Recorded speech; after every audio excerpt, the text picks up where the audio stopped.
Good late morning, ladies and gentlemen. This is Lounging. Sorry, I was cleaning something off of my phone.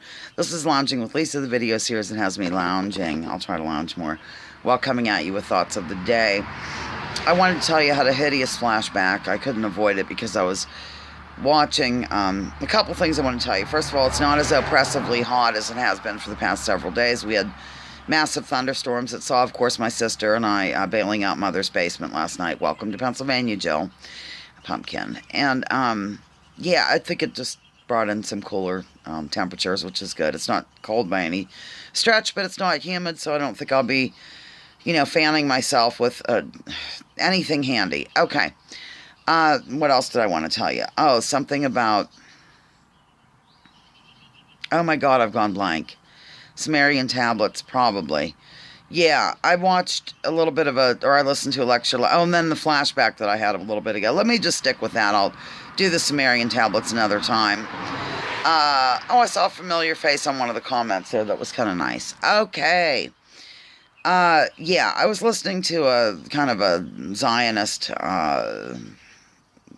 documentary. I don't know what it was. Just a compilation of various Zionistic things. Zionistic, whatever. Yeah, and I had forgotten. Maybe I blocked it out mentally or had to seek mental help over it or something. I have to grab a sip of coffee from Colleen. It was about that ridiculous display of undying love and worship that these stupid candidates, unfortunately I was trapped with Trump, had to say in front of AIPAC. I mean, oh my living God. It was just ridiculous. Israel's the most important thing in our lives. It's the best democracy in the Middle East, and we live for them, and we'll present them. We will support them 100%, no matter what they do, and on and on and on he went. It was so disgusting. I had to actually get rid of that particular little documentary because I can't take it, ladies and gentlemen. I cannot take how I think some people are waking up, and I certainly hope so, how this undying love for this terrible, awful, I'm not going to call it a Jewish state because it doesn't represent Judaism. It does not. I'm going to call it the apartheid state of Israel, or the Zionist state of Israel, or just the Israeli state of Israel. I don't know, something. It's just so disgusting how people have been molded in the Western world, I guess you'd say, to think that, to be told that to be spoon-fed, we've been molded into thinking that Israel is just a tremendous asset to humanity, and everything they do is just above board, wonderful, and and remember, I used to feel this way too because I was trained in what way to go, as the scriptures say. Raise a child up. What is it? Train a child up in the way he should go, and he will not depart from it, or something. Okay. When I studied with that rabbi for a year, and also just being a part of that world for quite a while, that it was just a wonderful, what would you call it, gesture, when they would drop leaflets and say, "Oh yeah, we're fixing to bomb you in 3 minutes and 24 seconds or something. Oh yeah, that's delightful.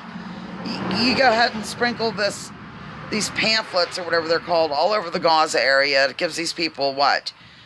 Time to go nowhere because they're trapped in there. They're trapped in the open air prison that it is. Sickening. Disgusting.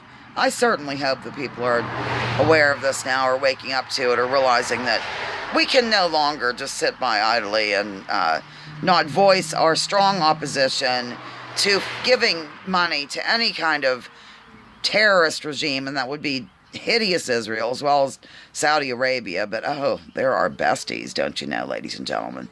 It's just insane, ridiculous, and terrible. And not only, but everything's been flipped on its completely opposite, as happens in life. For example, I was told by the mainstream media back when I would allow them into my head. As you know, I don't do that at all anymore, but I was told by them that the Palestinian children are given propaganda from the second they exit the womb. about how terrible Israel is and we must kill Jews and all this anti-Jew stuff, and like they would need propaganda to not be very fond of that situation, considering they were the ones who were ethnically cleansed, ladies and gentlemen. But that's beside the point, I guess. My point is, it's just the opposite. It's Israeli kids that as soon as they exit the mother are taught this ridiculous stuff to dehumanize Arabs in general. And I'm so sorry.